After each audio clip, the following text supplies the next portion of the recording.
tu hivyo.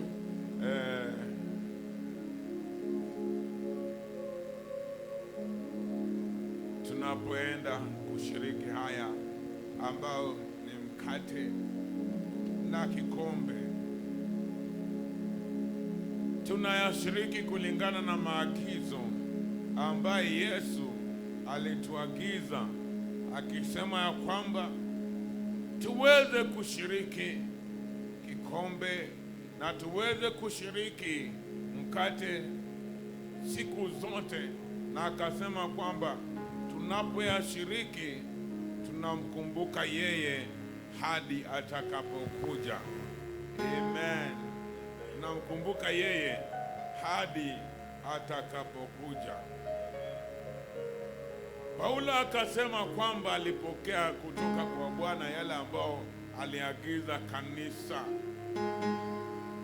na akasema kwamba siku ile alikuwa sulubiwa, alichukua mkate na baada ya kushukuru akawapa, akisema, kuleni, maana huu ni mwili wangu uliovunjika kwa ajili yenu. Akasema kwamba na vivyo hivyo akachukua mkate, akachukua kikombe, na baada ya kushukuru akawapa, akawaambia, kunyweni, hii ni damu yangu ya agano iliyomwagika kwa ajili ya wengi kwa ondoleo la dhambi. Na akasema kwamba tunapofanya vile tunakumbuka yeye hadi atakapokuja. Amen. Tunamkumbuka yeye hadi atakapokuja. Kwa hivyo tukumbuke ya kwamba kwa mkate huu na kwa kikombe hiki hatufanyi makumbusho ya mauti, tunakumbuka ushindi juu ya mauti. Tunakumbuka aliyekufa na hakubaki amekufa, alikufa na akafufuka. Na kama alikufa na akafuka, kuna wakati atakuja kwa ajili ya walio wake. Wakorintho wa kwanza mlango wa 11 mstari wa 23, kwa maana mimi nalipokea kwa Bwana niliyowapa ninyi, ya kuwa Bwana Yesu usiku ule aliotolewa alitua mkate, naye akiisha kushukuru akaumega, akasema, huu ndio mwili wangu ulio kwa ajili yenu, fanyeni hivi kwa ukumbusho wangu. Na vivi hivi baada ya kula akakitua kikombe, akisema, kombe hiki ni agano jipya katika damu yangu.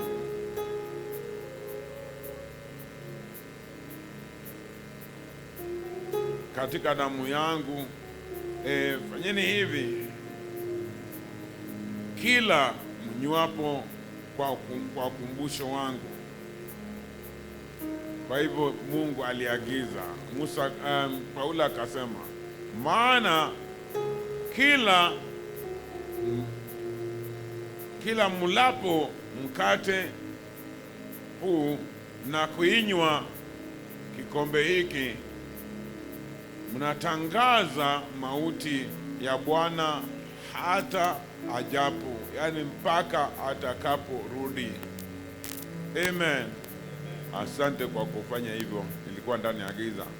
Basi kila aulaye mkate huo au kukinywa kikombe hicho cha Bwana sivyo stahili, atakuwa amejipa hatia ya mwili na damu ya Bwana. Lakini mtu ajioji mwenyewe, na hivyo aule mkate na kinywa kikombe. Kwa hivyo kabla hatujawakilisha kwako kikombe na mkate.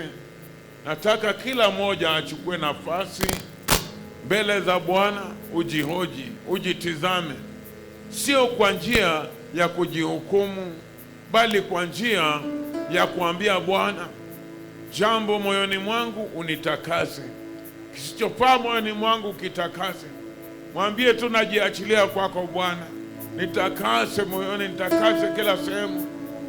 Mwambie kwamba jinsi nilivyo mwanadamu, wenda nikakufanya makosa mahali, lakini leo hii naenda kushiriki damu ya msamaha, kwa hivyo naomba unisamehe. Leo hii naenda kushiriki mwili uliovunjika kwa ajili yangu, kwa hivyo Bwana nisamehe. Nataka kusikia mtu akiongea na Bwana kwa sauti bila kuogopa, akijitayarisha na kujiandaa kwa sababu ya kupokea kikombe hicho na kwa sababu ya kupokea mkate huo. Kwa hivyo enda tu mbele zake Bwana, ongea na Bwana, mwambie Bwana, nipe utakaso, nipe utakaso kwa damu yako, nitakase, nitakasike, nioshe, niwe msafi mbele zako, nitayarishe Bwana kila wakati. Bwana Mungu wa rehema, nataka nikupendeze, nataka niwe na shiriki kombe hiki kwa njia inayofaa, bali kwa njia isiyofaa, bali si kwa njia isiyofaa. Mungu wa pekee, nisaidie ili kwamba kushiriki kwangu kombe hiki na mkate huu kuwe ni baraka kwangu, bali sio kwa laana. Mungu wa ajabu, matendo yako ni ya ajabu, utukufu ni wako na sifa ni zako. Basi sasa kila aliye wa umri, kila aliye katika umri ya kuweza kutubu ndio watakaopewa kikombe na mkate. Watoto hawaelewi kutubu ni nini, wala hawaelewi chochote cha msalaba. Kwa hivyo tafadhali tusishirikishe watoto, tushirikishe watu wazima. Kwa hivyo endeni mkawapatie kikombe pamoja na mkate. Na unapopokea tafadhali usile, tutangojeana. Biblia inasema ngojeaneni. Kwa hivyo ni ushirika, kwa hivyo tungojeane. Tutaomba pamoja, kisha nitasema sasa tushiriki. Kwa hivyo ukipewa kombe na ukipewa mkate, hiyo shikilie tu mkononi huku tukingojeana. Damu ya Yesu, damu ya Yesu, damu ya Yesu husafisha kabisa. Tuseme damu ya Yesu ya thamani, damu ya Yesu yenye nguvu, damu ya Yesu husafisha kabisa. Tuseme damu ya Yesu ya thamani, damu ya Yesu yenye nguvu, damu ya Yesu husafisha kabisa. Nguvu za shetani zimeshindwa na Yesu. Haleluya. Nguvu za shetani zimeshindwa na Yesu. Tunasema nguvu za shetani zimeshindwa na Yesu. Asifiwe Mwokozi. Tuseme damu ya Yesu ya thamani. dhamani, damu ya Yesu, damu ya Yesu, damu ya Yesu husafisha kabisa. Tuseme damu ya Yesu ya dhamani, damu ya Yesu. Haleluya. Wale hawatashiriki, wale hawatashiriki. Yesu usafi. Unajua, ukiwa umri na umeokoka na ukatae, ni kama kusema leo Yesu akija mimi siendi mbinguni. Unajua, kwa dini ndio walikuwa nasema leo mimi sijisikii, ama leo sifai. Nikapeana nafasi mtu ajitakaze aweze kushiriki. Ndio maana nikapeana nafasi ili kila mtu aende mbele za Bwana, kama kuna jambo atakasike ili astahili. Kwa hivyo kwa dini ndio walikuwa nasema leo siwezi, leo sijui nini. Maana kwa dini unatenda dhambi na bado unakubalika. Lakini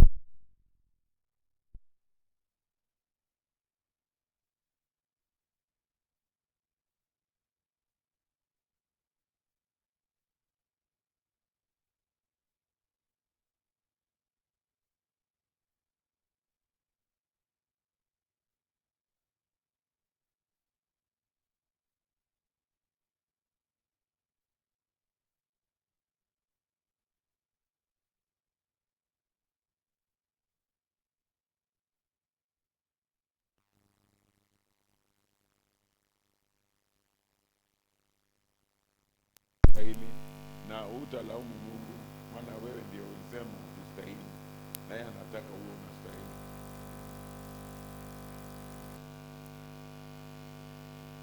Sasa tuweze kutoa shukrani kwa Bwana. Mungu wa rehema na neema, ni asante kwa ajili ya mwanao uliyomtoa kwa ajili yetu. Ndio maana hata leo hii tunaweza kushiriki kikombe hiki na mkate huu.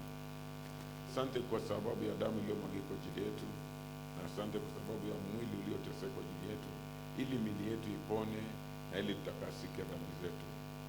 Mchana wa leo Bwana, tenda mengi maishani mwa wote ili utukufu kakurudie.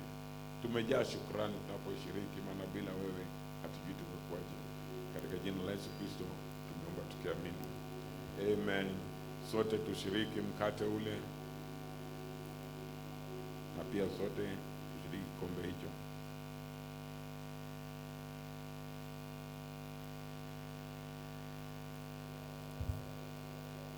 Vikombe vinavyochukuliwa, tafakari wema wa Bwana.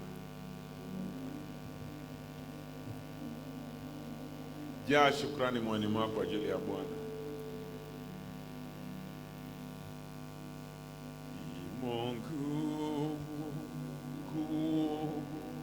Nguvu ya ajabu ndani mwa Yesu.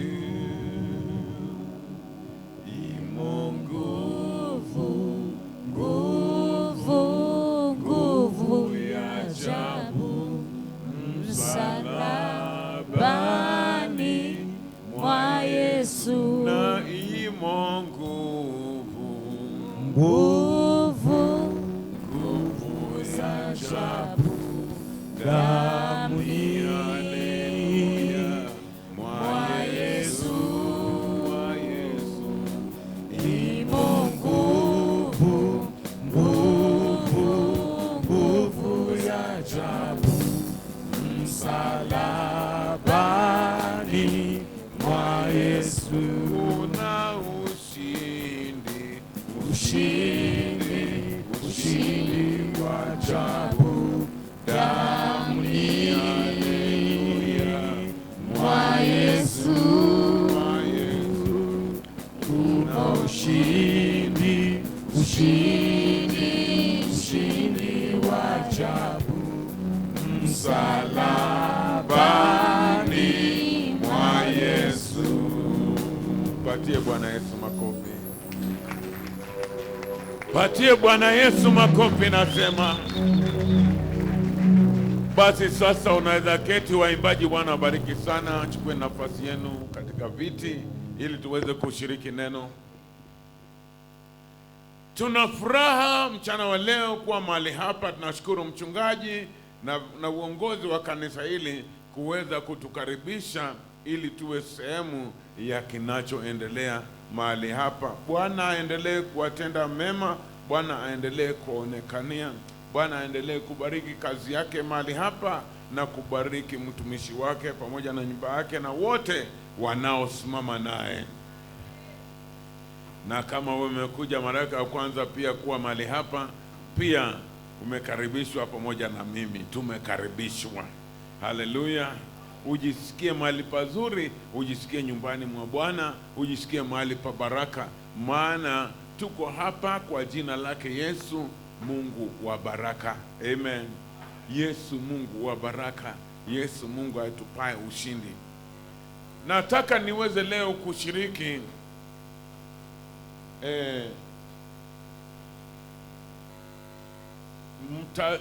matarajio ya Mungu kutuhusu baada ya yeye kuweza kutuokoa. Tunapookoka tunafanyika waitwao wa Kristo. Wa Kristo ni wana wa Mungu waliopokea ule wana katika Kristo. Kwa hivyo kama tumepokea wana katika Kristo, tumejiunga na jamii ya Mungu. Mungu ama Yesu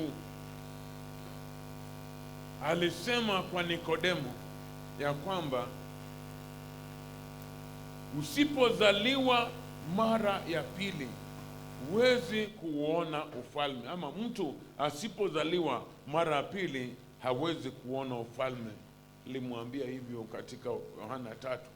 Alafu lazima tujue kama mtu anazaliwa, basi ni kuonyesha kwamba anakuwa mtoto, hazaliwi mtu mzima. Jambo hilo lilisumbua Nikodemo.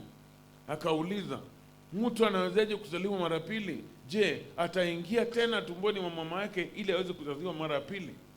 Maana alifikiria ni mambo ya mwili. Na Yesu alikuwa anamzungumzia kwa mambo ya kiroho. Mwili itabaki vile vile, lakini unapitia kuzaliwa ya pili,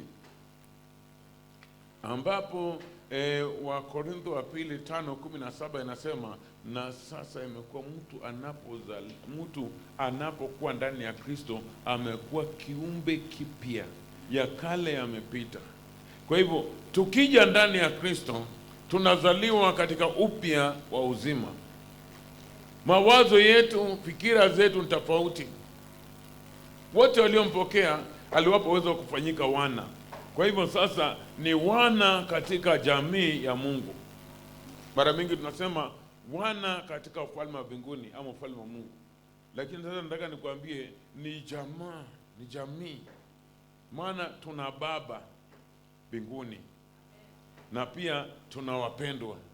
Hao wanao, huyu aliye karibu na wewe ni dada yako, ndugu yako. Amen. Sisi ni wandugu na wadada, kwa hivyo tuko katika jamii. Na tunapokuwa vile, basi katika jamii, kila jamii ina mambo yake. Kila jamii ina matarajio yake. Kila jamii ina utendaji wake. Na sasa kila mmoja ndani ya hiyo nyumba, kuna vile mzazi ama baba ana matarajio kumhusu. Na Mungu pia anapoturuhusu tuzaliwe mara pili katika jamii yake, basi kuna vile ambavyo anatarajia, na jambo hilo ni utendaji. Tuko hapa chini ya jua kama wana wa Mungu ili tuhusike katika utendaji. Unapookoka, Mungu anatarajia uingie katika kutenda kitu. Kuna mambo mbalimbali tunaweza kutenda, lakini kila moja lazima azimie moyoni mwake ya kwamba najitolea nihusike kwa jambo, najitolea nitende kitu. Umeona wengine hapa wanaimba, hiyo ni kutenda. Umeona wengine hapa wanaunganisha vyombo, hiyo ni kutenda. Unaona wengine walitayarisha biti, ni kutenda. Kuna mambo mengi yalifanyika kabla ibada hii pamoja na ibada hii kuendelea. Hayo yote ni kutenda. Alafu pia kuna kule kuhusika. Kuna kule kuhusika kwa kinachoendelea ndani ya kanisa, kwa kujitolea. Amen. Kwa kujitolea. Nataka niweze kusoma katika kitabu cha Wafilipi mlango wa 4. Wafilipi mlango wa 4 kuanzia mstari wa 10. Paulo anaongea na Wafilipi akiwaambia, nalifurahi sana katika Bwana kwa kuwa sasa mwisho mmeuisha tena fikira zenu kwa ajili yangu, kama vile mlivyokuwa mkifikiri hali yangu, lakini hamkupata nafasi. Paulo anawaambia, nimepata furaha sababu nimeona kwamba kuna vipawa toka kwenu ambao zilikuja kwangu. Mlifikiria hali yangu. Na tafadhali sana, siongei kwa nafasi ya kwamba mtu afikirie hali yangu. Usifikirie kwamba mwisho wa yote sasa nitasema sasa mnifikirie. Hapana, nataka mtu hapa aweze kupata kufunguliwa tokana na minyororo za shetani zinazokuzuia usiendelee. Kuna hali hii ambapo watu ama kanisani wakitaja tu hivi vitu vya kuhusu wewe kutoa ulicho nacho, mtu anajifungia akili, ama mtu tayari anaacha mawazo ende mbali kwa sababu hataki kusikia, anafikiria kwamba anataka kunyang'anywa, ila hali anajaribu kuendelea huko nje na aendelee. Na ndani ya kanisa unapata kanuni ya jinsi ambavyo Mungu anaweza kukuendeleza.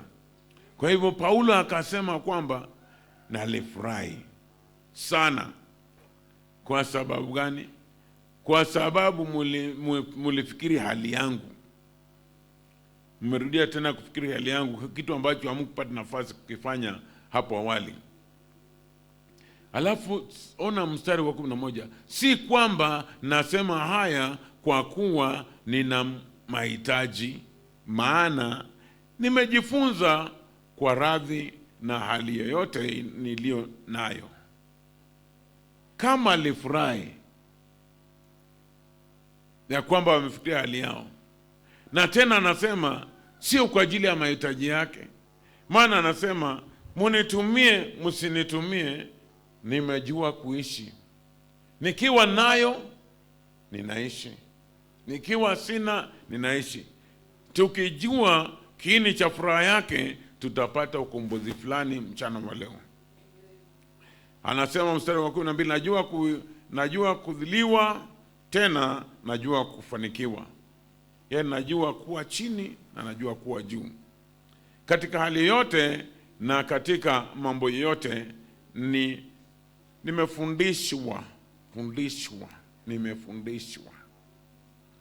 Amefundishwa na nini? Kwanza na Mungu, pili na hali. Kwa hivyo ni mtu amepitia hali mbali. Ni mtu amepitia kujielimisha kuhusu hali kwa sababu ya yale ambayo amepitia. Na mtu kama huyo ndio mtu wa Injili. Mtu wa Injili mbali ni mtu amejifunza ama amefundishwa mambo mengi. Naweza kusema nimefundishwa mambo mengi katika Injili hii. Wale ambao wanafuatilia, saa zingine mnasikia nikisema kwamba tukianza kuhubiri, sio nyuki, sio mvua, sio jua itatuzuia. Maana tumejifunza, tumefundishwa kuhubiri na kuhudumu ndani ya mvua na pia nje ya mvua. Na sio hali. Mara kwanza nikija hapa nakumbuka niliweka hema hapa nyuma. Amen. Niliweka hema hapa nyuma na nikaishi ndani ya hema nikihubiri Injili. Na wakati huu naenda Kitale nikirudi, Maana nimejifunza kukaa ndani ya hema ni baraka, kusafiri njiani kila jioni bado ni baraka, kukaa hotelini bado ni baraka. Kwa hivyo hakuna hali ambayo itafanya kwamba nibadilishe ujumbe wangu, nihubiri injili kulingana na hoteli, nihubiri injili kulingana na hema, nihubiri injili kulingana na kusafiri. Injili ni ile ile, maana nimefundishwa. Paulo akasema amefundishwa, amepitia kisomo. Katika hali yoyote na katika mambo yote nimefundishwa kushiba na kuona njaa, kuwa na vingi na kupungukiwa, kushiba na kuona njaa. Kwa hivyo nilishwe vizuri, injili ni ile ile. Nisaulike, injili ni ile ile. Nakumbuka wakati moja nikaenda mahali kuhubiri. Tulikuwa nahubiri crusade kama hizo, na pia tunahubiri revival jioni. Tukahubiri crusade. Wamama walikuwa wametoka mbali, ilikuwa ni kanisa mpya tunafungua. Kwa hiyo mama walikuwa wametoka mbali. Kwa mfano, tuko hapa na labda washirika waliokuwa kitumia wanatoka mbali zaidi ya Misiho. Tuseme tukiteremka upande huu, wametoka kama Webuye. Wametoka kama Webuye. Na wanakuja wanatuhudumia, wanaenda. Siku ya kwanza wakapika na tukahubiri injili crusade. Wakasema sasa tule. Nikasema mimi sitaki kula mpaka revival. Nikamwambia pastor, sitakula mpaka nimalize revival, nitakula na kulala tu. Kumaliza revival, kumbe wa mama Webuye ni mbali, ama kule walikotoka ni mbali. Wameshaosha vyombo, wamepaka hapo, wameenda. Pastor pia anashangaa. Anauliza wamama wako wapi? Wameshaenda. Maana walikuwa naenda mguu. Ilikuwa ni mahali hakuna magari, ni mashambani, walikuwa naenda mguu. Wameshaenda. Haikubadilisha injili yangu kesho yake. Hakuna aliyejua kwamba kumbe nilala njaa. Na hapo pia kulikuwa hakuna hoteli. Ilikuwa hakuna hoteli, hakuna chote. Tunafungua kanisa kule mahali panaitwa Kachibora. Miaka hizo Kachibora ilikuwa haina hoteli, hata haina stima, haina hata nyumba ya bricks. Ilikuwa nyumba ni ya mbao ama ni ya udongo. Na hakuna nyumba ambayo imewekwa ya mtu kulala. Kwa hivyo hakuna mahali tungekodisha. Nikajikuta nimelala kwa store na nimelala kwa misogoro. Ilikuwa ni wakati kama huu watu wanakongoa mahindi. Mtu amekongoa, amesema mimi sina mahali, lakini kuna kachumba hapo nilikuwa nimeweka mahindi yangu, nimekongoa. Na asubuhi nikiamuka nikitembea nje door to door, hakuna anayejua kwamba huyu ametoka kulala kwa misogoro. Nikisimama jioni kuhubiri, hakuna anayejua. Wala sitaji. Amen. Paulo anasema si kwa sababu yangu. Furaha yangu ya kujitolea kwenu hainihusu mimi, inawahusu ninyi. Na inahusu kwa njia gani? Naweza mambo yote katika yeye anitia nguvu. Hili ni neno la mhubiri. Lakini mlifanya vyema mliposhiriki nami katika dhiki yangu. Nanyi pia ninyi wenyewe mnajua, enyi wa Filipi, ya kuwa katika mwanzo wa injili nilipotoka Makedonia, hakuna kanisa ingine ililoshirikiana nami katika habari hii ya kutoa na kupokea, ila ninyi peke yenu. Jina la Bwana libarikiwe. Nasema jina la Bwana libarikiwe. Amen. Yani kanisa la Makedonia ama kanisa la Filipi, Paulo akiwa Makedonia, wakamuuliza, je, tunaweza kushiriki nanyi ama nawe mambo tulio nayo? Je, tunaweza kutoa ili kwamba injili hiyo ikaweze kuendelea? Anasema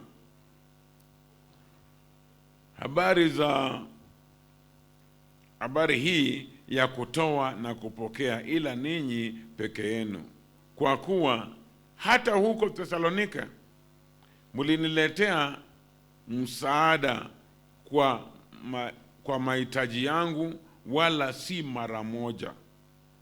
Si kwamba nilitamani kile kipawa, bali nayatamani mazao yanayozidi kuwa mengi.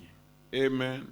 Mazao yanayozidi kuwa mengi katika hesabu yenu. Kiingereza rahisi ni kwamba inasema that it may abound to your account. Unapojitolea kwa mambo ya Mungu, Paulo anawaambia kwamba kila unapojitolea kuna kitu inazidi ama kuzidishwa katika hazina yako. Yesu akasema tuweke hazina mbinguni, mahali ambapo wezi hawezi kuiba, hata tunutu hawezi kula, kutu hawezi kuipata. Na hiyo ndiyo njia. Sio kwamba mbingu inahitaji chochote kutoka hapa, wala sio kwamba tunachokitoa hapa ndicho kinajenga makao yetu mbinguni. Yesu hakusema hivyo. Alisema nyumbani mwa Baba kuna makao mengi. Isingelikuwa hivyo ningewaambia.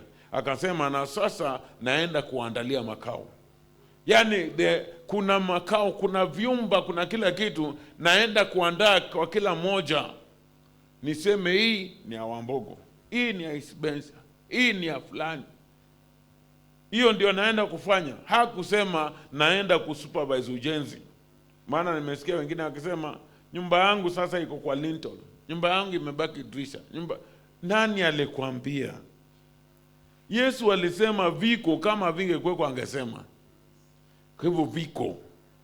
Lakini tunapotoa kwa hazina ya mbinguni, ni kusema kwamba aliye na hazina anaweza ku-withdraw wakati wote.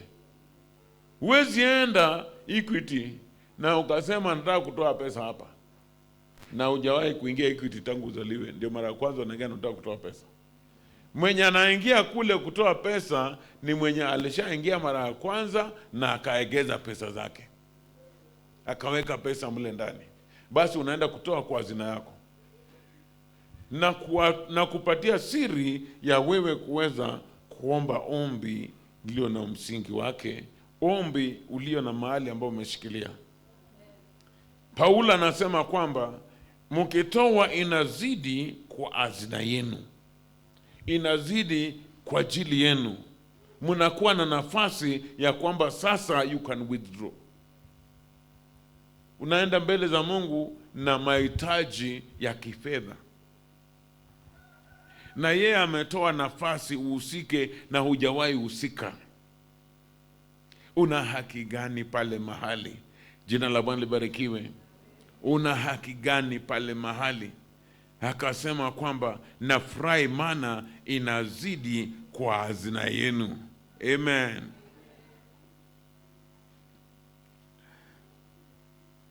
Hiyo ni jambo nzuri. Mstari wa 15. Nanyi pia ninyi wenyewe mnajua, enyi Wafilipi, ya kuwa katika mwanzo wa Injili nilipoanza kuhubiri Injili kwenu. Amen. Mwanzo wa Injili nilipoanza kuhubiri Injili kwenu. Yaani hao ni watu ambao walipokea Injili. Tutaenda kuona walipokeaje. Lakini tunaambiwa kwamba Paulo anasema nilipoanza kuhubiri katika eneo lenu, mwanzo wa Injili, mlitaka kujua sisi tutahusikaje kwa Injili. Ni swali nzuri, tutahusikaje kwa Injili? Jana nimecheka sababu nimekumbuka moja aliyekuwa uwanjani jana. Nilikuwa natarajia hapa na sijamuona. Aliyekuwa uwanjani jana na akafikiria akasema nitahusikaje. Yeye akasema yeye analeta sadaka kwa hali yake yote. Sio kama wengine mlimuona. Kaleta na akaniuliza ni pesa ngapi hiyo? Nikamwambia ni 500. basi sijaiba, nimeileta. Yaani yeye aliona kwamba hiyo ndio kuhusika. Ya kwamba mnaweza kumdharau, lakini wazo kama hilo linahitajika moyoni mwa kila mmoja. Nitahusikaje kwa Injili ili kwamba iendelee? Nina njia ya mapato ama nitahusika kwa njia gani kwa jinsi nilivyo? Nataka nikutangazia kwamba kila mmoja anaweza husika kwa Injili. Wakati mmoja nikaenda nchi fulani na nikapata mchungaji aliyenialika ako kwa shule na anapanga kwamba wahame pale waende wakajenge. Walikuwa wamepata kaploti wanataka kujenga. Kanisa likawa limejaa vijana ndio wengi, watu wazima wachache, vijana wako shuleni tu. Lakini nikajaribu kuwasilisha kwao jinsi ambavyo wanaweza husika. Hao watoto ni sehemu ya kanisa ama wao ni wapita njia tu? Nikajaribu kupata vile ambavyo naweza kuwahusisha. Na nikawauliza, wangapi kati yenu wako katika shule za kwenda asubuhi na unarudi jioni, shule isiyo ya mabweni ya kulala? Wengi wakainua mikono na nikawaambia, huwa mnaendaje? Tunapewa nauli. Na mchana mnakaaje huko? Wakasema tunapewa pesa ya kula mchana, halafu na jioni nauli ya kurudi. Na nikawaambia, si mtu anaweza kufanya hesabu, kama unapewa shilingi 50 ya kwamba tumia 20 kwenda 20 kurudi na kula 10. Si unaweza jiambia kwa mwezi mmoja sitakuwa na kula lunch na utakufa. Sitakuwa na kula lunch na kila siku nitakuwa naweka hiyo shilingi 10. Kwa siku 6 ukiweka shilingi 10 ni pesa ngapi? 60. Na 60 kwa mwezi mmoja, wiki 4 ni ngapi? 240. Kwa hivyo mtoto mwenye hana kazi kabisa, anategemea mzazi, kwa mwezi mmoja ameraise 240. Hiyo ni mfano tu. Ameraise 240. Kawaida wanaoenda hawaendi na hiyo kidogo. Kuna wanafunzi hapa wa day school ambao hupata mapato ya kwenda kutumia shuleni. Kuna wengine day school hakuna, nyote mko boarding. Kama uko boarding, nani yako boarding hapa? Mko boarding. Acha nizunguke hivi nilikuwa na hiyo boarding yako. Ukienda shule, kuna wanakupatianga shopping, alafu wanakupatia vitu mahitaji yote, alafu baadaye wanakupatia nini? Pocket money, pesa ya kukaa kwa mfuko. Si ndio? Na mbona huo unaitumia ndani ya kukaa kwa mfuko? Si ni pesa pocket, put it in the pocket. Mtu aliyejitolea anaweza sema kwamba kwa muhula huu pocket money yangu sitatumia, maana kuna wengine pia wanakuja bila pocket money. Mimi nilisoma kwa shule ambayo iliunganisha wasiojiweza kifedha pamoja na wale wa juu kabisa. Tulikuwa nasoma na watoto wa mawaziri katika taifa hili.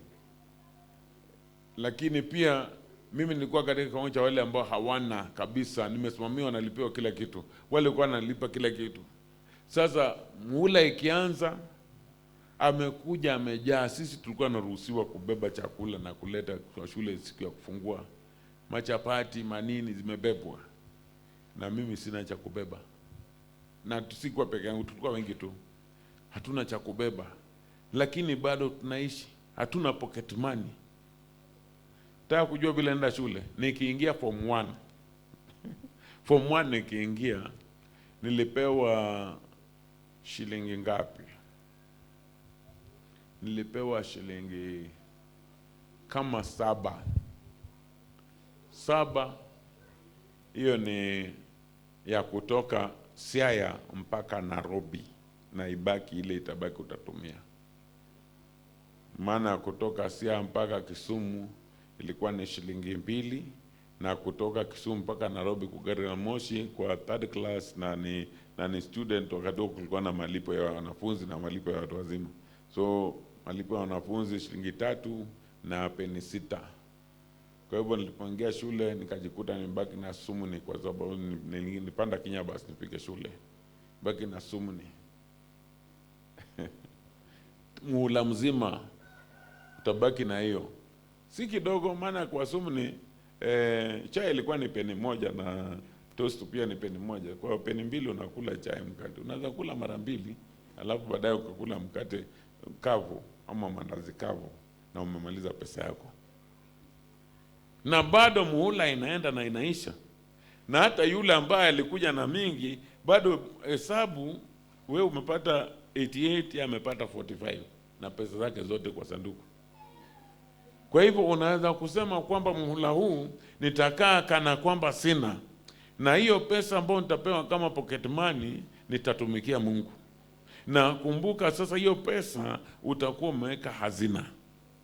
Badala ya kuikula utakuwa umegeuza ikawa mbegu, umepanda, umeegeza. Paulo anasema kwamba inazidi katika hazina yenu. Kwa hivyo kuna wengine wana hiyo siri, akiendelea kuweka hivyo, baadaye akianza kujitegemea, unashangaa kwa nini fulani anaendelea sana. Kumbe alikuwa anawekanga hazina. Alikuwa anaweka hazina kwa mambo hayaonekani. Alikuwa anajizuia, anajinyima na anatoa. Na wakati ambapo anahitaji, basi Mungu sasa anamfungulia njia ya kupata. Sema amen. Mungu anamfungulia njia mpaka unajiuliza, yeye anaendelea sana. Kila mahali akienda nakubalika. Attachment akienda yeye analipwa na sisi tunalipa. Tukipata kila mahali tukienda anakibali. Kibali gani? Anaambiwa, mimi najua wewe ni mwanafunzi, hauna nauli, tutakupatia kidogo nauli, enda naye. Zingine anaambiwa, wewe tutakupatia lunch maana najua una kazi. Na wewe unasema kwetu hatupewi chochote. Ulienda Kenya Seed, yeye akaenda KCC ama yote pale, na unasikia kwamba yeye anapewa lunch na wewe upewi. Unafikiria kwamba ni Kenya Seed ama ni KCC? Hapana. Ni vile mtu aliegeza. Sasa nafasi inakuja ya kuhitaji, na Mungu anafungua njia ili kwamba kutoka kwa hazina yake. Wacha niendelee ili kwamba nikuonyeshe jambo hilo, kisha tutaelekea mahali pengine.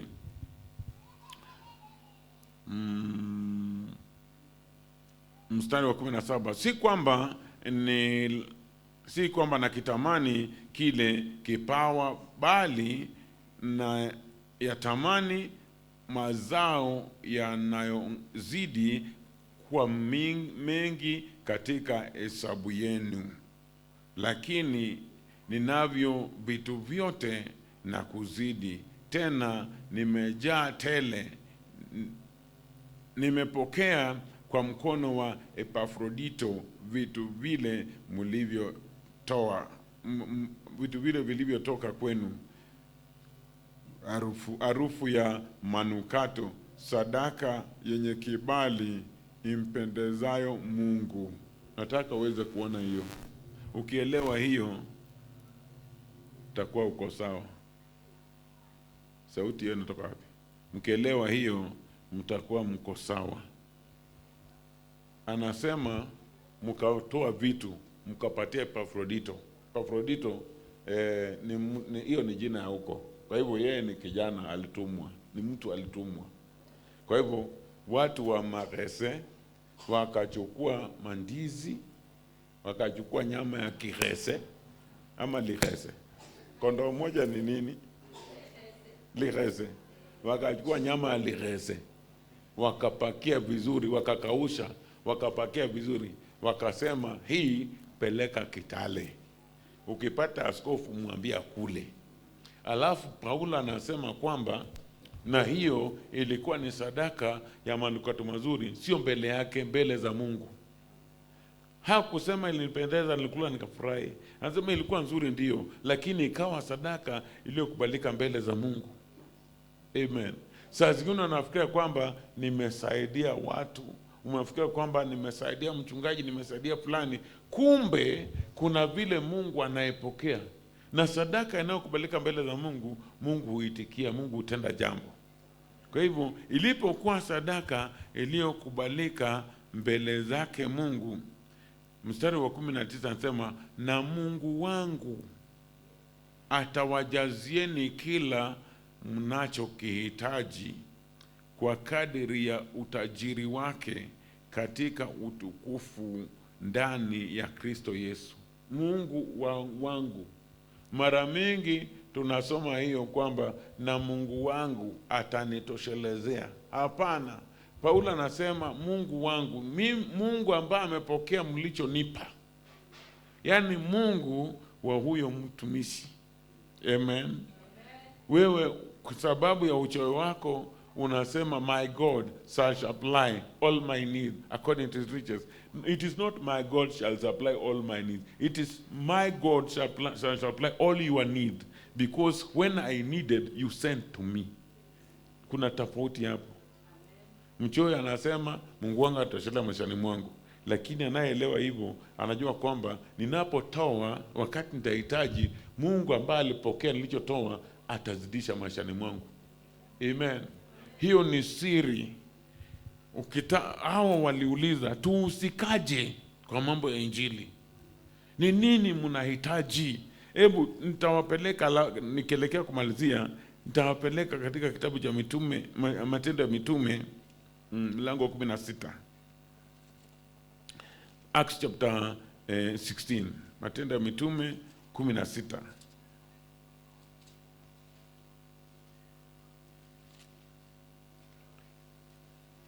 Nataka tu nikushirikishe jambo hilo. Ukilielewa basi mimi shughuli zangu zote zimefika mwisho na nitafurahi. Matendo ya Mitume 16.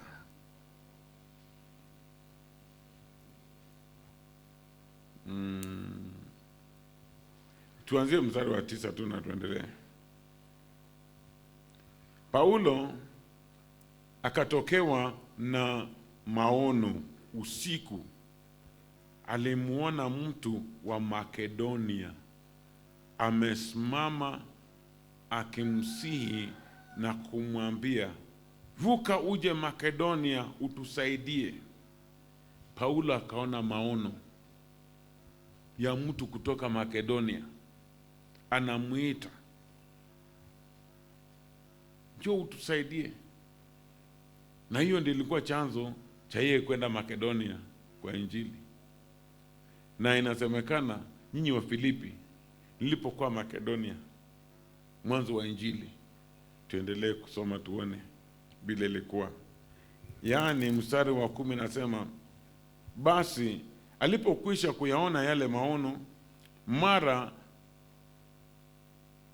tukataka kutoka kwenda Makedonia, kwa kuwa tuliona hakika ya kwamba Mungu ametuita tuwahubiri habari njema. Kwa hivyo wakaenda Makedonia, sababu walijua kwamba huko ndio Mungu anataka tuwe. Basi tukang'oa nanga kutoka Troa, tukafika Samothrake kwa tanga moja, na siku ya pili tukafika Neapoli, na kutoka hapo tukafika Filipi. Alafu sikia, Filipi ni wapi? Ni mji wa Makedonia. Kule nyuma tumeona nyinyi wa Filipi nilipokuwa naanza Injili Makedonia mlihusika nami. Kwa hivyo Filipi pia ni sehemu ya Makedonia. Na wa Filipi ndio hiyo kilio ambacho kilionekana katika maono, wao pia walihusika ndani. Wao hawakujua ndio, lakini Mungu akawa anasema enda Makedonia, na Filipi ni sehemu ya Makedonia. Kwa hivyo Paulo na kikundi chake wakafika Makedonia, na Paulo amesema kwamba nilipokuwa huko, kanisa lenu nyi wa Filipi ndio mlihusika na mimi kuhusu hali yangu. Kwa hivyo kanisa hili la Filipi likauliza, kama hao wahubiri wamekuja na si wa hapa, wanahitaji nini na nini? Kwa hivyo wakafika Filipi, ambao ni mji wa Makedonia. Kwa hivyo sio kwamba Filipi ilikuwa mbali na Makedonia mbali. Ni kama vile umefika Kibomet ndani ya Kitale. Amen. Umefika Kibomet ndani ya Kitale. Umefika Mitume ndani ya Kitale. Hata Marese inaweza kuwa ndani ya Misiru tu. Sijana tuliona wachungaji wa Misiru wakisema kwamba ni ushirika moja, Marese ndani ya Misiru. Kwa hivyo ukija ni sawa. So Marese ndani ya Misiru. So ukifika Misiru, ukifika Marese, kitu kifanyika hapa na watoe ripoti, watasema kuna kitu kilifanyika Misiru katika kijiji kinaitwa Marese. Sasa kuna kitu kilifanyika Makedonia katika mji unaitwa Filipi. Amen. Filipi ndani ya Makedonia. Jina la Bwana libarikiwe. Kwa hivyo wakawa wamefika katika mji huo. Wakawa wamefika Filipi, mji ulio mkuu katika jimbo lile, mji mkuu wa jimbo la Makedonia, mahali walipohamia Warumi. Tukawa katika mji huu tukikaa siku kadhaa wa kadha ni mingi. Kwa nini? Kwa sababu Makedonia ama kanisa la Filipi iliwapokea na kuhusika nao. Kwa hivyo wakawa na nafasi nzuri ya kuhubiri. Amen. Wakawa na nafasi nzuri ya kuhubiri. Kwa hivyo wakakaa siku kadha wa kadha. Hawakupungukiwa. Maana kama waliokuwa navyo vingeisha, wangesema sasa turudi tena Yerusalemu ama tuende mahali pengine tuone vile itakuwa. Lakini wakaendelea kukaa, sababu walipata watu waliojiambia moyoni mwao, ndio hawa ni wahubiri na sisi tutahusikaje? Ndio huyu ni mchungaji, sisi tutahusikaje? Ndio hapo ni kanisa letu, tutahusikaje? Na sana mambo ya Mungu, hata usijiulize tuta. Ukiuliza tuta, mwenzako atakuzusha moyo. Jiulize nita. Maana Mungu ametupatia uwezo tofauti. Amen. Mungu ameweka ndani yetu uwezo tofauti. Kwa hivyo nitaenda kwa mwingine ambaye yeye hana ile mori ya vyombo, haimuguzi, yeye bora sifa zinaendelea. Na kuna mwingine yeye anatamani sana kwamba vyombo viwe sawa. Yeye akienda mahali anasema tu, siwezi pata hata kama microphone nipeleke kanisani. Na mwingine yeye anasema tu, ningepata tu kakiti watu wakae ndani. Mambo mbalimbali. Kwa hivyo usijiulize tuta. Sema tu nitahusikaje? Mungu, nitahusikaje kwa jambo hili? Mungu, nifanye kitu gani kuhusu jambo hili? Hebu tuendelee katika hicho kitabu, tuendelee tu kuona vile ambavyo ilikuwa.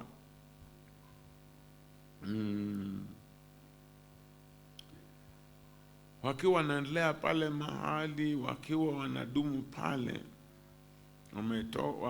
wameingia Makedonia, wako ndani ya Filipi, wakakaa huko siku kadha wa kadha. Hata siku ya Sabato wakiwa Makedonia, Saturday kama jana, wakiwa Makedonia.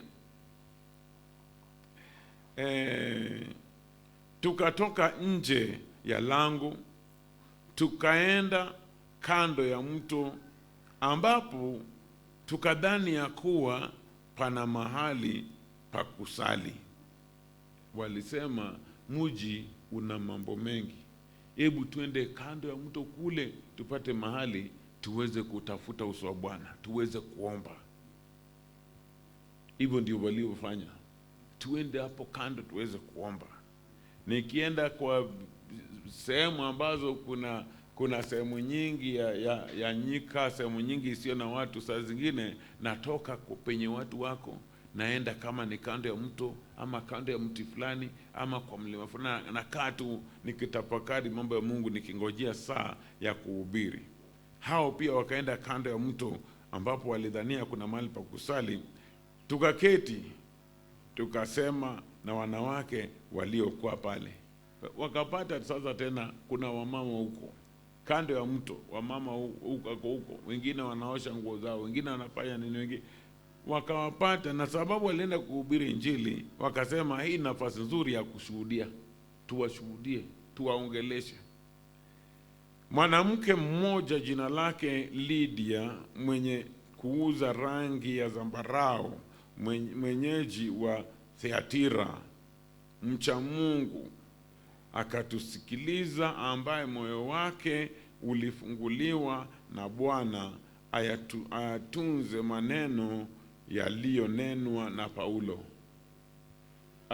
Wakakuta wanawake. Sema wanawake. Wanawake ni wingi. Amen. Wakakuta wanawake wengi, na kati yao wanawake kukawa na mwanamke mmoja jina lake Lydia. Amen. Kwa hivyo sio wanawake wale wote walihusika nao kwa wakati ule, lakini kati yao kukatokea mwanamke mmoja. Kati ya makaise kukatokea mtu mmoja. Kati ya kanisa la Redeemed katokea mtu mmoja ambaye hakuangalia wengine watafanya nini. Unajua mara mingi watu wanapenda kujadiliana. Kukitokea jambo hivyo wanasema tusengane kando, tuweke vichwa pamoja. Hizo vichwa mkiweka pamoja zingine nagongana mpaka hata ieleweki. Mnawachana, hakuna suluhisho. Lakini ukitoka tu peke yako useme kwamba hivi ndio nitafanya. Kuna mahali tulienda kuhubiri, mahali pengine tena, sio kule nala kwa Msogoro, hiyo ni mahali pengine. Na huko kumbe washirika wakagoma. Kanisa ilikuwa ni wengi wa mama wakagoma. Maana wanasema sasa pastor analeta bishop, na huku hata hatujaweka sakafu, ukuta hatujaweka madirisha, hatujaweka nini, amepoteza mpangilio. Hangemleta sahi wakati hiyo nilikuwa reverend. Anasema analeta reverend na huku tunaendelea kujenga, tunafanya hivi, hatutauzika. Wa mama wakagoma. Pastor yeye ameendelea kupanga. Kaniambia reverend, hapa kuna mambo lakini tuendelee, tuna mpango. Mama moja si wa kanisa hilo akiwa hako huku kando akapata habari ya kwamba lile kanisa wamesema wana wageni na watahudumia. Akasema nitachukua nafasi hiyo. Akaenda kwa pastor akamwambia, usijali, wageni wote watakaokuja nitahudumia. Hatuko wengi kama hivi tulivyo hivi. Tulikuwa kama matatu moja imejaa. Tulikuwa tuna gari na tunakuwa tunarudisha matatu moja imejaa. Kwa hivyo yule mama akasema nitawashughulikia. Watakula breakfast, lunch na supper kwa gharama yangu. Alikuwa ni mama ambaye ana watoto wawili lakini hana mume na ameokoka. Akasema nitawahudumia. Pastor, usijali. Washirika wako kando, wamama wanangoja waone vile pastor ataaibika. Wanaona pastor ana ujasiri wa kupanga. Tulipofika hivi, hiyo mama nyumba yake ilikuwa karibu na mahali tuliweka jukwaa ya kuhubiri. Sasa akaona tumealikwa pale, tukakula lunch. Wakafikiria ni karibisho tu ya wageni wamefika. Wakati tunafika hivi tunaweka jukwaa, tunahubiri. Kwa hivyo tukahubiri. Baada ya kuhubiri tena tukaenda pale tukakula sapa. Na mama moja pia rafiki ya huyu mama akamwambia, hata mimi nitahusika kwa hicho ambacho unafanya. Kwa hivyo nyumba yangu ina chumba extra. Huyu mhubiri yeye atalala kwa hiyo chumba cha wageni kwangu. Kwa hivyo tukawekwa vizuri, tunakaa tunakula mpaka siku tulimaliza. Tukafuatwa na breakfast. Ilikuwa Hapo mahali ilikuwa ni gari moja tu inaenda asubuhi, na ubaya ni kwamba jina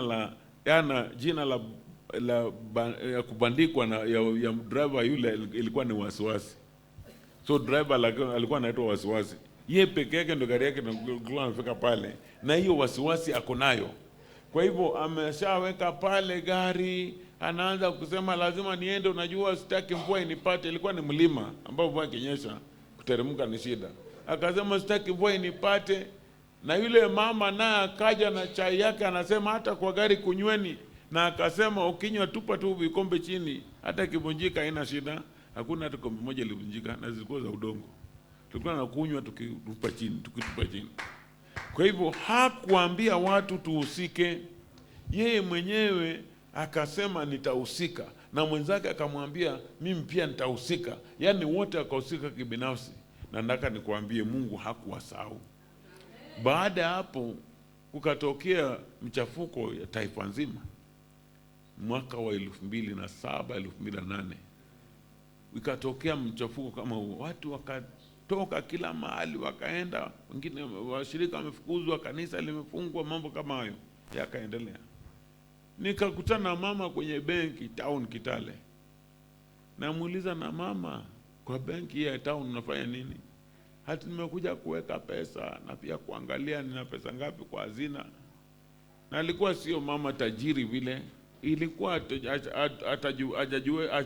hajatuweka pale kwa sababu wingi mali iliyokuwa nayo. Alikuwa anajifinyilia sababu anasaga mahindi yake, pesa kidogo kuna, na kisha tumepata mandazi asubuhi hivyo tu mpaka tukamaliza. Kama ni cabbage amepika tunakula, kipika sukuma tunakula, kipitia nyama pia tunakula, hivyo mpaka juma ikaisha. Sasa namkuta katika benki, na ananiambia nimekuja kuweka pesa, na pastor ujue sio account niko naye, niko na account ya madola, niko na account ya mashilingi na madola. Nikamuuliza ilifanyikaje? Ati niliona tenda wakiweka ati wanataka simiti. Wakati hiyo ndio watu walikuwa wanaenda sana South Sudan. Wakati South Sudan ilikuwa inajifungua. Sasa akapata wanataka simiti, yeye aka-apply tenda, naweza peana. Akaambiwa leta, akawa hana pesa, akaenda kwa benki akasema nimepewa tenda nipeleke simiti na sina pesa. Wakasema kifuri cha kwanza tutakupelekea, alafu faida ni yako na pesa ya malipo ni yetu. So tukipeleka mara kadhaa, pesa yako ikitosha sasa utakuwa unapeleka. Pesa yake ikatosha, na ndio wakamwambia sasa njia rahisi, tuna Equity Bank kule. Sasa wewe bila utafanya, fungua account ya madola. So wataweka madola kwa account yako huko, na unaweza kuja withdraw hapa. Na wengine hata sijui walienda wapi. Yaani saa zile aliona kuhusika, wao waliona ni hasara. Na yeye hata hakuhusika eti ndio baadaye apate madola, hata hakujua kutatokea michafuko. Hakujua, lakini alisema kama wale wataka kuhusika kwa injili na ni injili, mimi nitahusika. Hasiwa hiyo kanisa, lakini anajua kwamba injili ni injili. Amen. Siwa hiyo kanisa. Na akaambia mchungaji, usijali, nimesikia kilichofanyika, lakini wewe vumilia tu, tutasimama naye. Na kweli wakasimama naye, na kanisa likasimama, tukahubiri mpaka tukamaliza, watu wakaokoka, wakaingia kanisani. Jumapili washirika wako tu, wao wenye waligoma wako tu, na huyo mama yeye atayuka ameenda kwa kanisa lake. Hao waliogoma wanaona kanisa imejaa watu, wanaona news yetu na ngara tu, hatujakonda. Unajua ukifanya kazi wiki mzima bila chakula labda utakonda. Hatujakonda. Maana alijiuliza kibinafsi tahusikaje. Kwa hivyo hapa pakapatikana hapo mahali ambapo walidhania wataomba wamama, wanawake. Hatujui ni wangapi, lakini kulikuwa na wanawake. Na kutoka wanawake, mwanamke mmoja tu ndio tunajua jina lake. Anaitwa nani? Kati ya wanawake kukatokea mwanamke. Na jina lako linapojulikana na watu kwa kazi nzuri, ujue kwamba Mungu pia anaikumbuka mahali. Na kama anaikumbuka, kuna siku atakutenda mema. Na hilo ndio jambo ambalo watu wanapotezea. maana wanataka watu wawaone, ama wanasema kwamba hatutahusika, ni hasara. Wanaweza kusema mambo yote yale, lakini mwingine naye anahusika. Na hebu tuone vile huyu mama alifanya. Mwanamke mmoja jina lake Lydia, mwenye kuuza rangi ya zambarau, mwenyeji wa Thiatira, mcha Mungu, akatusikia, ambaye moyo wake ulifunguliwa na Bwana ayatunze maneno yaliyonenwa na Paulo. Hata alipokwisha kubatizwa, unaona ni a new believer, muumini mpya, alikuwa anatafuta Mungu kwa moyo wake. Na sasa injili imekuja, akasikiza, akakubali, akabatizwa. Amen. Tunaambiwa kwamba hata alipokwisha kubatizwa, yeye na nyumba yake akatusihi. Yaani Paulo hawakwenda kumuomba kitu, yeye mwenyewe akaanza kuwasihi akisema, kama mmeniona kuwa mwaminifu kwa Bwana, ingieni nyumbani mwangu mkakae. Akatushurutisha. Kwa hivyo hawakutaka, lakini akawaambia, jameni, mimi najua nyinyi si watu wa hapa, mmetoka mbali na hamna makao hapa. Badala ya kusumbuka na mambo mengi, wewe ingieni kwangu, Paulo na watu wako, ingieni kwangu mkae mkule. Na ndio maana unasikia kwamba na wakakaa Makedonia siku kadha wa kadha, maana walikaribishwa na mama. Na mimi najua kwamba Mungu hakumwacha hivyo. Amen. Mungu hakumwacha hivyo. Unapookoka jiulize, nitahusikaje? Kule kuhusika kwako kunavuta baraka kwako. Usiwe mtu anayeokoka na alafu nakaa kando ukiangalia hilo kanisa. Nilienda leo hata nikapata hakuna simiti chini. Nilienda leo nikakuta mashimo ndio yanatuangalia kwa ukuta. Nilienda, hapana.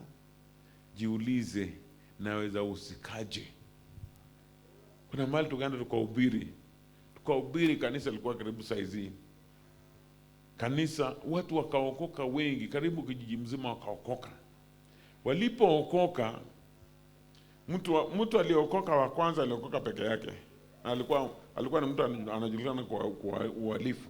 Kwa hivyo alipookoka, nikaona wanasema wakafurahi. Nikauliza pastor baadaye, kwa nini watu walifurahi mmoja akiokoka?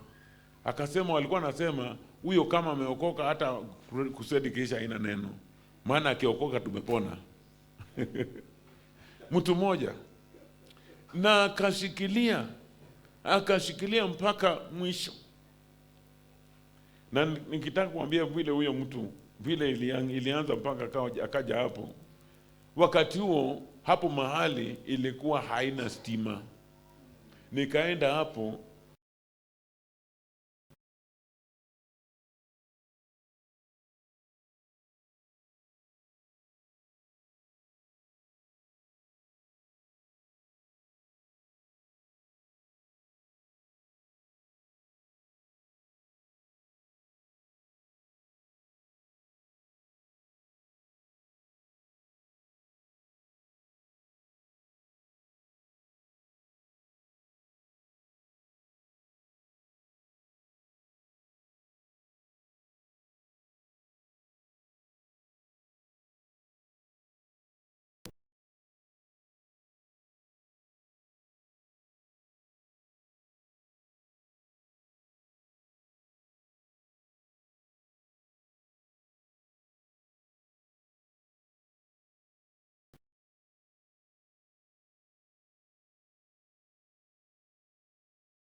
akaambiwa, unajua askofu alikuja hapa na akasema eti atakaa hapa kwetu wiki mzima. Mama anangoja aone kama mzee ataanza kugombana, akiuliza askofu ni nani na amekuja je. Yeye akasema ni sawa, tutamngojea. Na siku zikaenda, zilipokaribia kama Ijumaa hivi akasikia watu wanapanga vile watatupokea. Akatuma ujumbe kanisani, akaambia mchungaji, ujue ya kwamba sio nyinyi mleta askofu kwangu. Sasa yeye ni mgeni wangu, nisikia tumempangia chochote. Yeye atakaa kwangu hapa. So pangeni vitu zote, lakini msitaje mambo ya askofu. Si akakaa. Ilipofika Jumamosi ambao sasa Jumapili ambao sasa tutakuja Jumanne, baada ya ibada, maana yeye haendi kanisani, baada ya ibada akaenda kwa ofisi ya mchungaji, niambie watu wanakaje na askofu, maana sijawahi kaa na askofu. Sasa atakuja akae kwa nyumba yangu, nitakaje naye? Huyu akamwambia yeye pia ni mtu kama sisi tu, anaoga maji tu vile tunaoga, kile tunakula ndiye anakula, hana mambo mengi, mtakaa naye tu vizuri. Ilikuwa kijijini, kwa hivyo nyumba ni zile za matope, lakini imekandikwa vizuri juu na chini. Huyo mzee akachukua rangi akapaka kwa hiyo ukuta ya matope. Huyo mzee akanunua mattress mpya na bedsheet mpya 2 na blanketi mpya 1. Akanunua slippers, akanunua toothbrush na toothpaste, akanunua kila kitu akaweka hapo. Mimi kwenda hivi nakuta imewekwa kama hoteli. Alafu akaambia mke wake, utakuwa unamuuliza anataka kula nini. Utakuwa unamuuliza unapenda nini. Kawaida napenda uji. Nikaambia mama, napenda sana uji asubuhi. Basi akaambia mke wake hakikisha uji iko kila wakati. Na akaambia jamii yake, maana ilikuwa ni nyumba ya duka na wako na boma mbali kidogo. Akaambia jamii, sasa sisi tunakuwa nakuja mbele huko, tunafanya kazi ya duka na tunaenda nyumbani. Hakuna mtu analala hapa ni kwa bishop. Sasa mama ndiye atakuwa nakuja nampikia chakula naenda. Nilikula kuku hizo siku zote, nikinywa uji asubuhi nikifurahi. Huyo ndiye alikuwa mtu wa pekee kuokoka siku ya kwanza. Peke yake aliokoka siku ya kwanza na watu wakasherekea. Maana watu hata wakashangaa, ati yeye ndiye ameweka askofu, anatoka nyumba yake kija kutuhubiria. Lakini akaokoka siku ya kwanza, kijiji kasherekea. Baadaye kesho yake wakaja wengi, kama fulani aliokoka sisi nani, wakaokoka wengi. Wiki hiyo waliokoka wengi mpaka Jumapili wakazidi kanisa. Maana mama yake akaja kuona kweli kijana wangu ameokoka. Wakabadilisha ibada mahali pao mapatanisho, maana ndugu yake alikuwa elewani. Mama ndio ule alikuwa kule, ndugu aonane uso kwa uso. Na sasa mama anakuja hapa akilea, kwani mimi ndio niliandikiwa watoto wangu wawe ni watu kuoa watu napanga. Mimi ndio. Na sasa hapo wanafanya hivyo mbele ya kanisa. Baadaye ye mwenyewe akaenda akaambia pastor, hii kanisa ni ndogo, haitutoshi, tuipanue. Mtu mpya katika kuokoka. Hakusema kwamba mnapangaje na hii kanisa maana mlihubiri watu wamezidi. Hapana. Kawaida watu watafanya hivyo na wengine watatoroka. Wataenda, watasema nilienda lakini kanisa imejaa, nitatafuta ingine. Lakini yeye akauliza pastor, hii kanisa tunataka kuipanua, tufanyeje? Ikapanuliwa. Nilipoenda mara ya pili ikapata impanuliwa Songa huko, hata wakaweka chumba hapo wakasema hii ni askofu akija atalalia.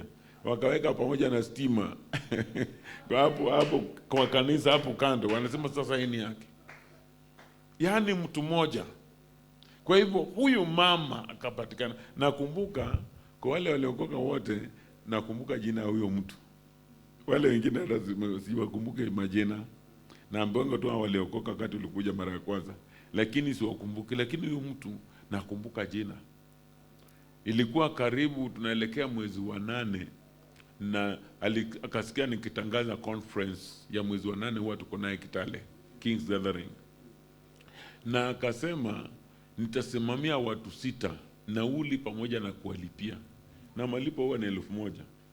Na akalipa 1,000 na akasimamia nauli ya pikipiki kutoka huko kwao Mlimani mpaka Kitale. Muumini mpya. Hakutaka kamati, tupange kamati tuone vile watu wanazaenda, because kamati wengine watasema tunaenda Kitale na huku kanisa bado hatujapanua, hatujafanya. Sasa yeye alikuwa anafanya vitu kulingana vile moyo wake. Umeona hapa mwanamke mmoja ambaye Mungu alifungua moyo wake. Jiachilie Mungu aguze moyo wako, atakuelekeza. Na Mungu anaguza moyo wako kwa wema wako.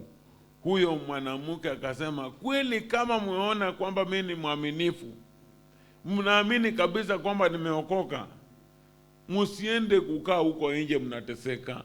Nyumba yangu ni kubwa, njoni mkae ndani. Amen. Nina uwezo, naweza kuwapikia. Huenda usiwe na nyumba, lakini unasema kule wanalala leo hii, watakachokula mimi ndio nitatoa. Nimeona hiyo sehemu nyingi katika injili hii eneo hii ambao nahubiri. Tukaenda mahali ambapo hatujui, Chepareria. Pasta wetu mmoja akasema nataka kwenda Chepareria. Tukamwambia tutakupeleka. Unajua huko ati sijui.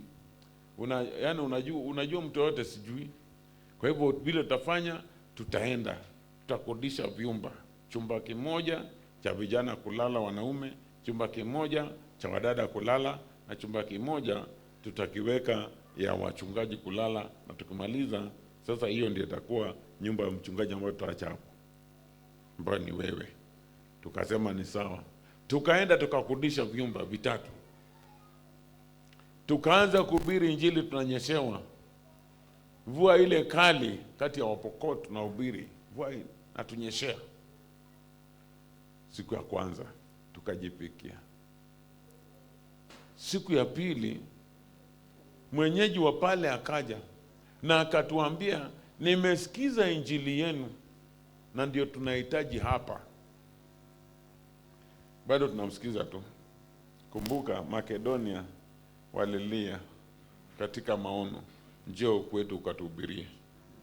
Na walipofika pale, mama huyu wa Thiatira ndani ya Makedonia akasema, sasa mimi nitawatunza, kaeni kwangu. Na wakakaa huko siku kadha wa kadha. Amen.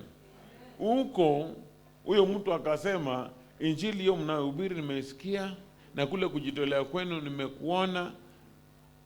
Hizo nyumba ambazo mmekodisha ni zangu, na sasa hamtalipa.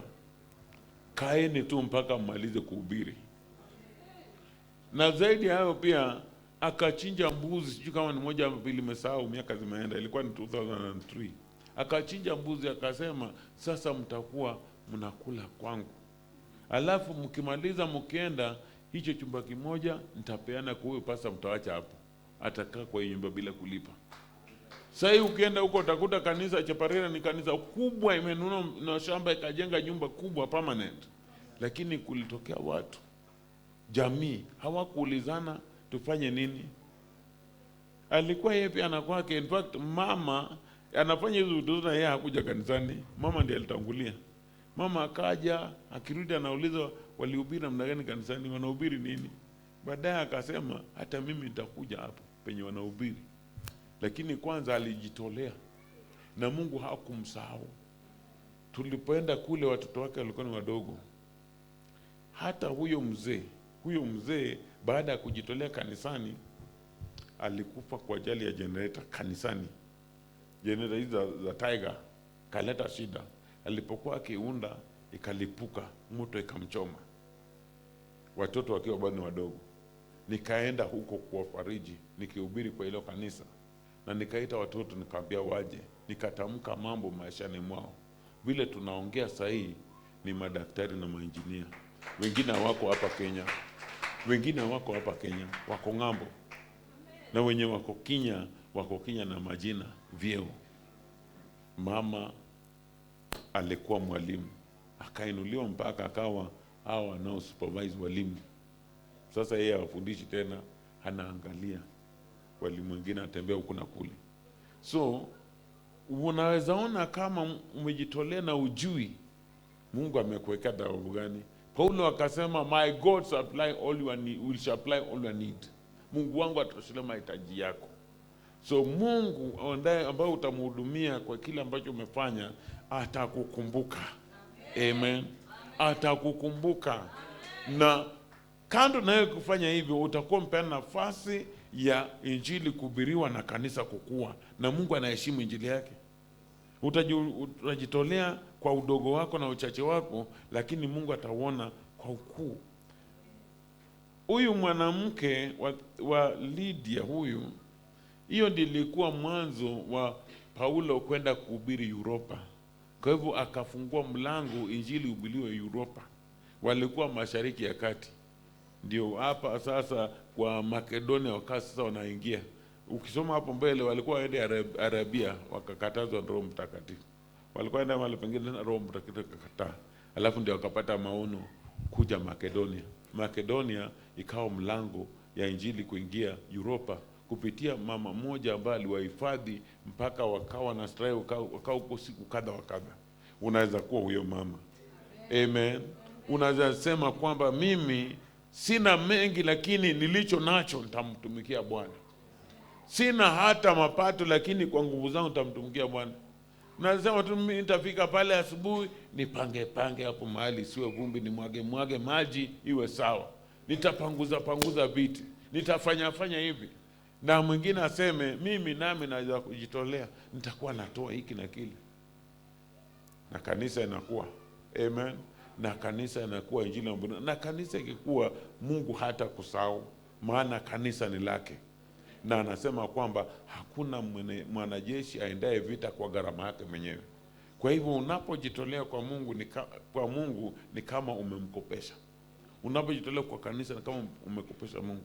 Ni kama tu anayehudumia ama anayepeana kwa maskini amekopesha Mungu. Vivyo hivyo unapojitolea hivyo, Mungu anaona hivyo, na hapendi kukaa na deni ya watu, atakulipa kwa wakati wake. Inuka mguuni mwako. Inuka mguuni mwako tuweze kwa mbele zake Bwana tukielekea kumaliza ibada ya leo. Yale ambao umeyasikia uyatilie maanani. Yale ambao umesikia, omba Mungu akuwezeshe kuyatumia. Uwe mdogo uwe mkubwa, bora tu bado unapumua, wewe ni wa dhamani mbele zake Bwana. Saa zingine wadogo wanasema hata mimi nitakapokuwa mkubwa nitatumika. Hapana. Utajifunza kujitolea wakati umekuwa mkubwa kama hujajitolea kwa udogo wako. Kujitolea kwa udogo na uchache wako, Mungu atakuinua, atakupatia nafasi hiyo ya kuwa mkubwa. Kwa hivyo fungua tu kinywa chako, nena na Mungu, mwambie Mungu nikumbuke, Mungu niwezeshe, kama vile ulivyofungua moyo wa huyo mama Lydia katika mji huyo, katika jimbo hilo la Makedonia, nami pia nitende vile. Uliguza Lydia wa Thiatira, nami niguze. Niwezeshe, fungua macho yangu niweze kuona kile naweza kukitenda. Fungua moyo wangu. Nataka mtu aongee na Mungu. Sio lazima mwambie tu hizo nasema.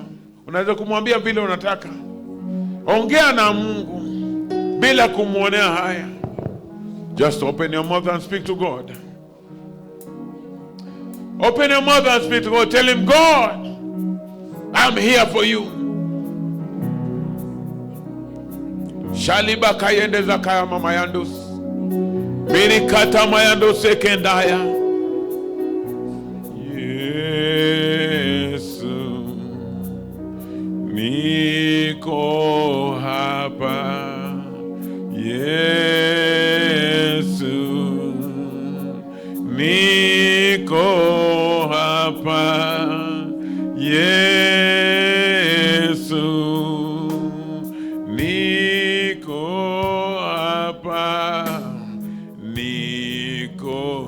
hapa kwa ajili yako Yesu.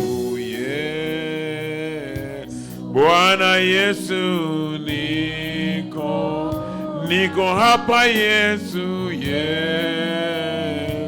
Mwokozi wangu, niko hapa Yesu.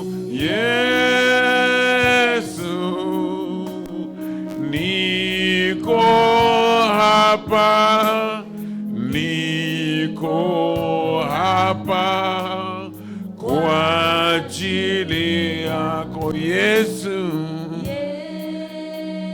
Oh Bwana Yesu, niko hapa Yesu. Bwana Yesu, niko hapa Bwana. Oh, niko hapa Yesu. Niko hapa Bwana kwa ajili Bwana Yesu. Niko hapa Yesu. Niko hapa Yesu. Niko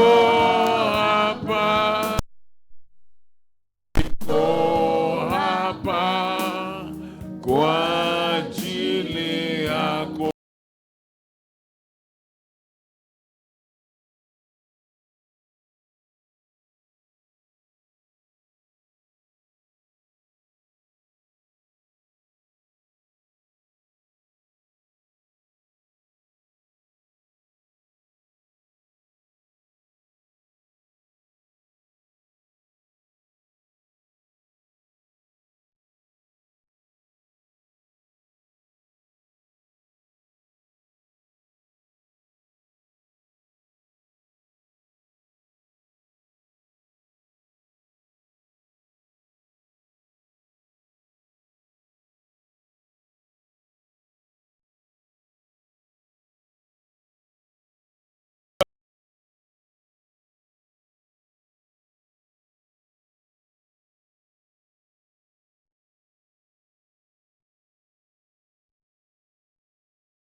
Oh Lord my God, Shebakata yakasando mitaya.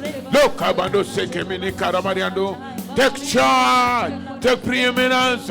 Glorify yourself in this place. Holy Spirit. Holy Spirit.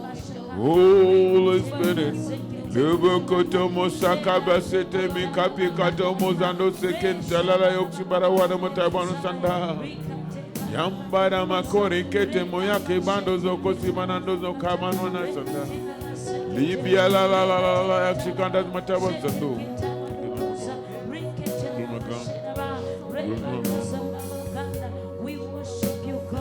Thank you, Jesus.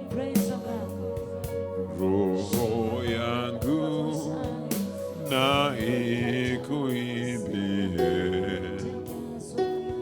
jinsi wewe ulivyo mkuu. Roho yangu na ikuimbie jinsi wewe ulivyo mkuu. Roho yangu na ikuimbie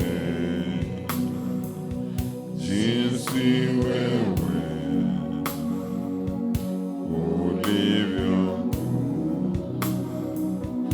Roho yangu na ikuimbie jinsi wewe ulivyo mkuu. Roho yangu na ikuimbie jinsi wewe ulivyo mkuu. Roho yangu ikuimbie Bwana jinsi wewe ulivyo mkuu. Baba, katika jina la Yesu Kristo, wewe ni mkuu. Tumenyenyekea mbele zako, tumelisikia neno lako, tuwezeshe kwa Roho wako, tutende leo kupendeza machoni pako. Tufundishe kuhusika kwa kila jambo, tuondoe katika hali ya kuwa watazamaji tu wa mbali, tugeuze tuwe wahusika kwa Injili. Bwana Mungu wa pekee, naombea watu wako, naombea kanisa lako, utende jambo jipya maishani mwao. Kila atakayejitolea kuhusika, Mungu wa pekee, nawe uhusike kwa hali zake zote. Aliye na kilio, Mungu wa pekee, kilio chake ukitizame na machozi yako kapanguze. Waondolee huzuni, ukawape raha na furaha badala ya huzuni.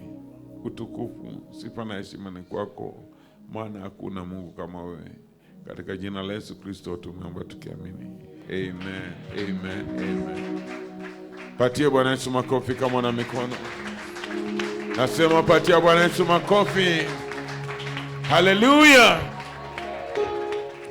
Basi kabla sijatamatisha sehemu hii ya mkutano, nataka tuweze kumwabudu Bwana kwa mali yetu. Ingia kwa hazina yako.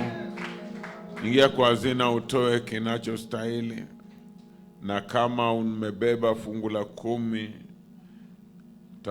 sijui kama mna bahasha ama hapa mna bahasha fungu la 10. Taonyesha mahali upo, utapewa bahasha, weka mle ndani fungu lako. Na wewe ambao umetoa sadaka, ishike tu mkononi mwako. Tutaziweka kikapu cha sadaka, ndio hicho kinakuja. Kwa hivyo tutaweka mle ndani baada ya maombi haya. Baba Mungu wa rehema, asante kwa kutubariki. Umesema kwa neno lako tukuheshimu kwa mali yetu, nawe utajaza ghala zetu na kusababisha shinikizo zetu kupasuka kwa mvinyo mpya.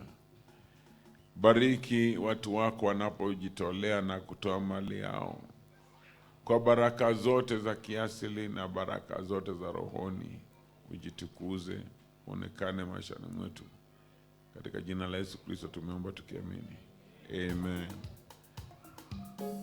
Kwa hivyo tunaenda kumwimbia Bwana tunapotoa kwa furaha. Utakuja tu kwa dance and you give unto the Lord. Kama yenye anataka kwa bahasha ziko. Simba wa Yuda, nani kama wewe? Simba wa Yuda, kuna kama wewe. Simba wa Yuda, nani kama wewe? Simba wa Yuda, kuna kama wewe. Simba mwana wa Mungu, nani kama wewe? Simba wa Yuda, kuna kama wewe. Simba Mungu wa baraka, nani kama wewe? Simba wa Yuda, kuna kama wewe. Simba mwenye nguvu zote, nani kama wewe? Simba wa Yuda, kuna kama wewe. Simba unatawala, nani kama wewe? Simba wa Yuda, kuna kama wewe. Simba Mungu wa baraka, nani kama wewe? Simba wa Yuda, Twasema hakuna kama wewe. hakuna kama wewe. Ololo, hakuna kama Masia. Hakuna kama wewe. Ukisema umesema. Hakuna kama wewe. Ukibariki umebariki. Hakuna kama wewe. Ukichagua umechagua. Hakuna kama wewe. Ukiamua hakuna kupinga. Hakuna kama wewe. Ololo, hakuna kama Masia. Hakuna kama wewe. Juu mbinguni hata duniani. Hakuna kama wewe. Milimani na mabondeni. Hakuna kama wewe. Baharini na nchi kavu. Hakuna kama wewe. Tuwe pwani hata tuwe bara. Hakuna kama wewe. Ololo, hakuna kama Masia. Hakuna kama wewe. Hakuna kama Masia. Hakuna kama wewe. Kwa kujibu maombi yetu. Hakuna kama wewe. Kwa kujali mambo yetu Baba. Hakuna kama wewe. Kwa kushughulikia maisha yetu. Hakuna kama wewe. Ayaya, hakuna kama Masia. Hakuna kama wewe. Ololo, hakuna kama Masia. Hakuna kama wewe. Patie Bwana Yesu makofi, makofi, makofi mazuri. Basi Bwana akubariki. Tujiandae sote tupatikane kwa uwanja wa vita kule karibu na barabara. Amen. Tuweke mikono pamoja pastor anapokuja kuchukua nafasi. Piga makofi kwa Bwana. Amen. Makofi mazuri kwa bishop wetu. Shangilia jamani, tumsherekee. Amen. Amen. Tuketi. Asante sana. Tunakushukuru bishop kwa kutuipia siri. Mara mingi pia hapa saa zingine nikifikia hiyo ya mzuri kama hiyo nina switch off mic, maana hiyo sitaki watu wa nje tu waparikiwe tu ama wapone tu. Nasema ya kwamba sisi tupone tukiwasikisha huko wapone. Kwa hivyo hiyo imekuwa ni siri. Wewe ambao umepokea siri, mshukuru Mungu sana kutumia bishop kutufuchulia hiyo siri na tutabarikiwa. Asante sana bishop, Mungu akubariki. Bwana Yesu asifiwe sana. Nilikuwa nimetambua